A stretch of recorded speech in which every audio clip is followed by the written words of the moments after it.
Kentucky. Please give a warm welcome to Senator Rand Paul.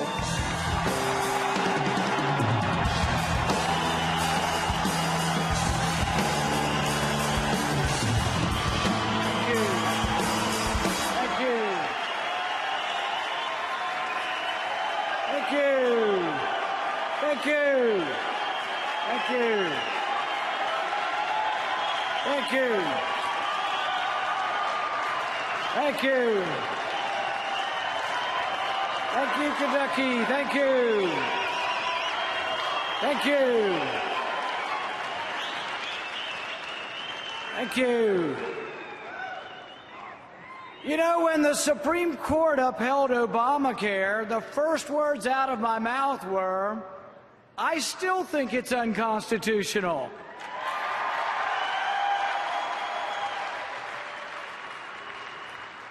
The left-wing blogs were merciless. Even my wife said, can't you please just count to 10 before you speak? So I've had time to count to 10, and you know what? I still think it's unconstitutional.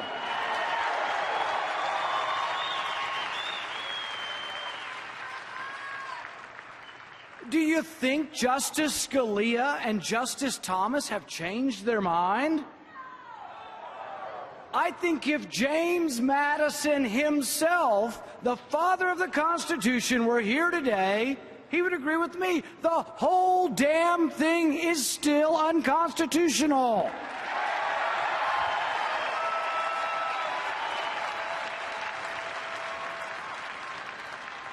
This debate is not new, and it's not over.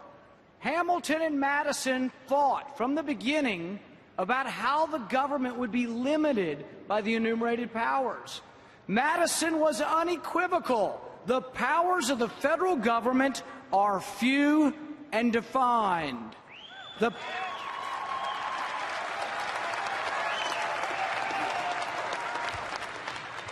power to tax and spend is restricted by the enumerated powers. So how do we fix this travesty of justice? There's only one option left. We have to have a new president.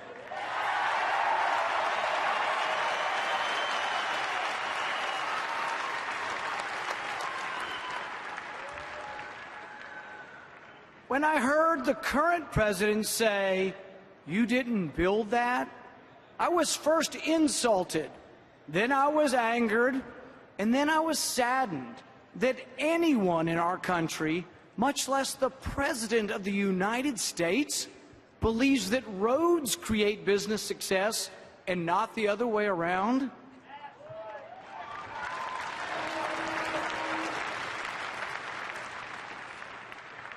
Anyone who so fundamentally misunderstands American greatness is uniquely unqualified to lead this great nation.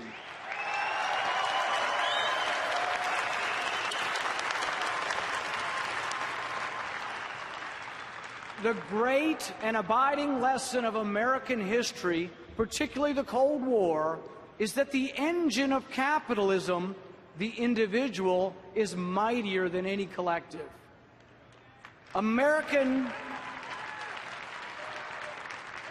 inventiveness and desire to build developed because we were guaranteed the right to own our success. For most of our history, no one dared tell Americans, "You didn't build that." In Bowling Green, Kentucky, the Tang family owns the Great American Donut Shop. Their family fled war-torn Cambodia to come to this country. My kids and I love to eat donuts, so we go there frequently. The Tangs work long hours. Mrs. Tang told us that the family works through the night to make donuts. The Tang family have become valedictorians and national merit scholars. The Tangs from Cambodia are an American success story. So, Mr. President, don't you go telling the Tang family that they didn't build that.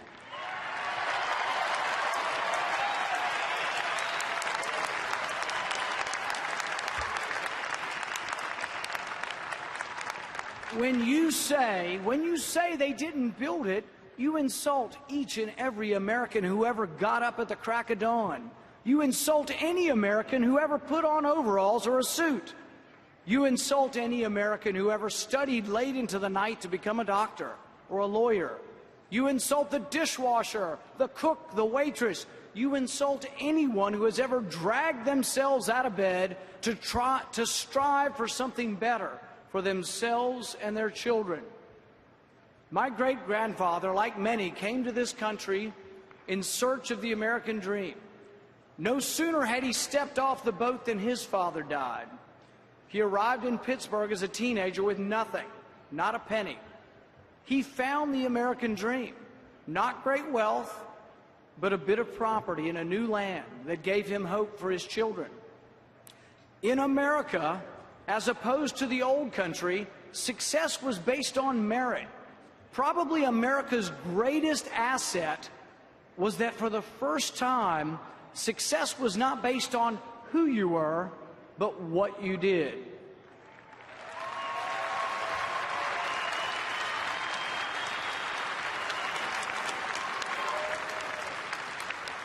My grandfather would live to see his children become doctors and ministers, accountants and professors. He would even live to see one of his sons, a certain congressman from Texas,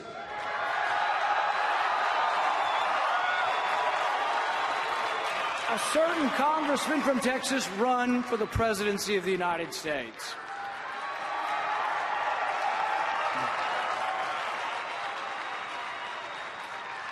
Immigrants have flocked to our shores seeking freedom.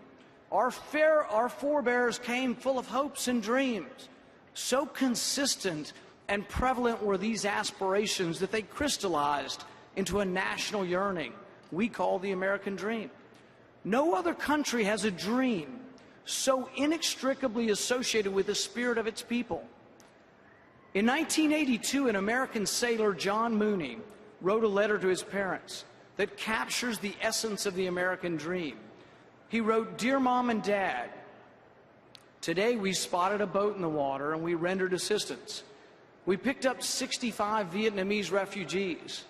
As they approached the ship, they were all waving and trying as best they could to say, 'Hello, American sailor.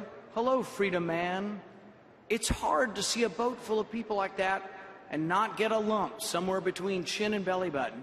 And it really makes one proud and glad to be an American. It reminds us of all what America's been, a place a man or a woman can come to for freedom." Hung and Tuan Trin are brothers and friends of mine. They came to America on one of those leaky boats. They were attacked at sea by pirates. Their family's wealth was stolen. Tuan spent a year on a South Pacific island, existing on a cup of rice and water, until he was allowed to come to America. Now both of these men and their family are proud Americans. Hung owns his own business, and Tuan manages a large company.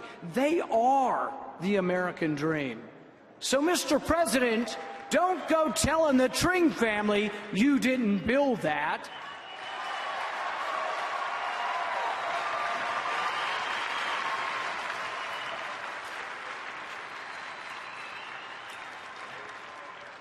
When the president says you didn't build that, he's flat out wrong. Businessmen and women did build that. Businessmen and women did earn their success. Without the success of American business, we wouldn't have any roads, bridges, or schools. Mr. President, you say the rich must pay their fair share. But when you seek to punish the rich, the jobs that are lost are those of the poor and the middle class.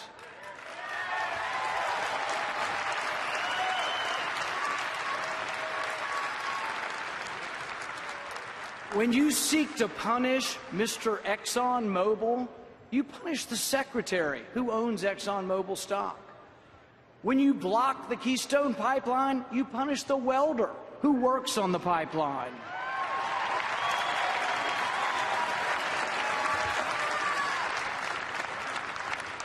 Our nation faces a crisis, America wavers.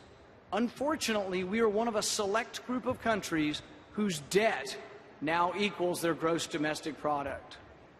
The Republic of Washington and Jefferson is now in danger of becoming the democracy of debt and despair. Our great nation is coming apart at the seams, and the president just seems to point fingers and blame others. President Obama's administration will add nearly $6 trillion to our national debt in just one term. And I'm hoping it's just one term.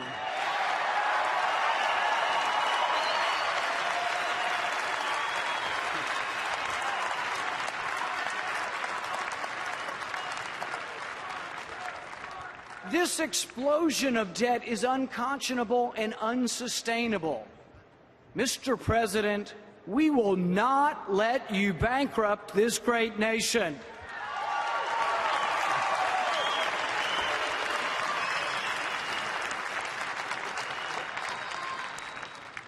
Republicans and Democrats alike, though, must slay their sacred cows. Republicans must acknowledge that not every dollar spent on the military is necessary or well spent.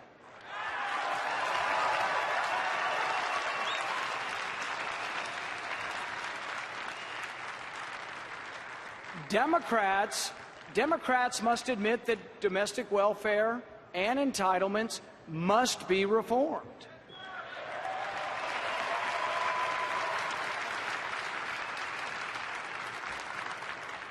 Republicans and Democrats must replace fear with confidence. Confidence that no terrorist and no country will ever conquer us if we remain steadfast to the principles of our founding documents.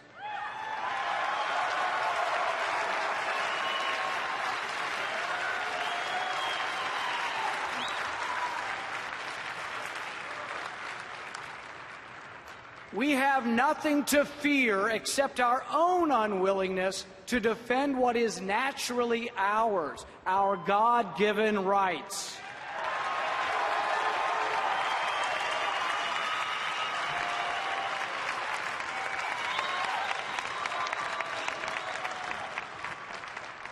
We have nothing to fear that should cause us to forget or relinquish our rights as free men and women.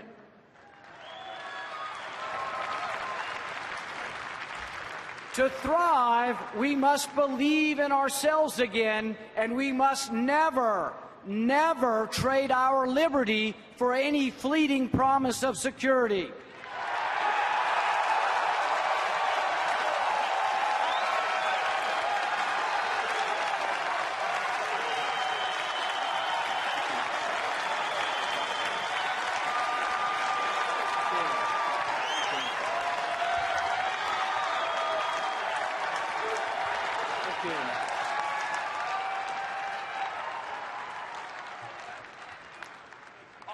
Author Paul Kenger writes of a brisk evening in a small town in Illinois. Returning home from a basketball game at the YMCA, an 11-year-old boy is stunned by the sight of his father, sprawled out in the snow on the front porch. He was drunk, his son would later remember, dead to the world, crucified. The dad's hair was soaked with melted snow, matted against his reddened face. The boy stood over his father for a minute or two. He simply wanted to let himself in the door and pretend his dad wasn't there. Instead, he grabbed a fistful of overcoat and he heaved his dad into the bedroom away from the weather's harm and the neighbors' attention. This young boy would become the man, Ronald Reagan.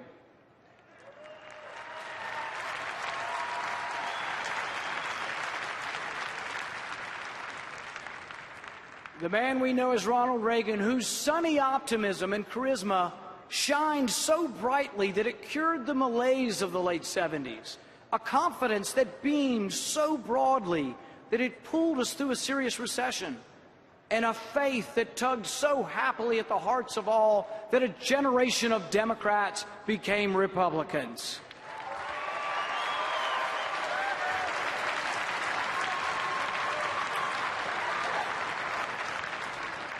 The American dream is that any among us could become the next Thomas Edison, the next Henry Ford, the next Ronald Reagan.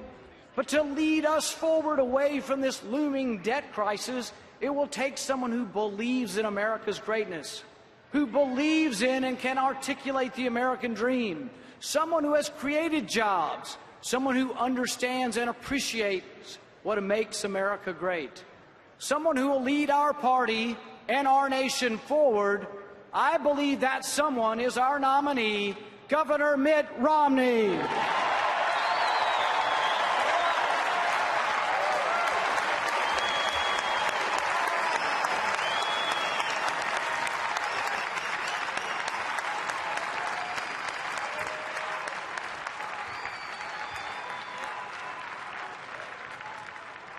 As Reagan said, our freedom is never more than a generation away from extinction.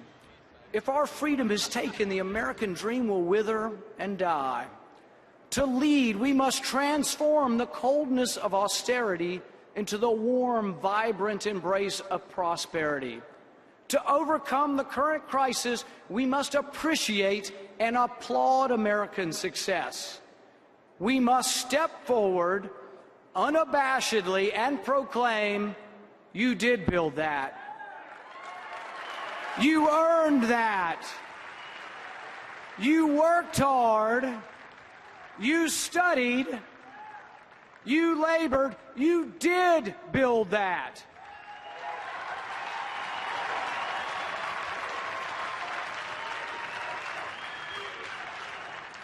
And you deserve America's undying gratitude, for you, the individual, are the engine of America's greatness. Thank you.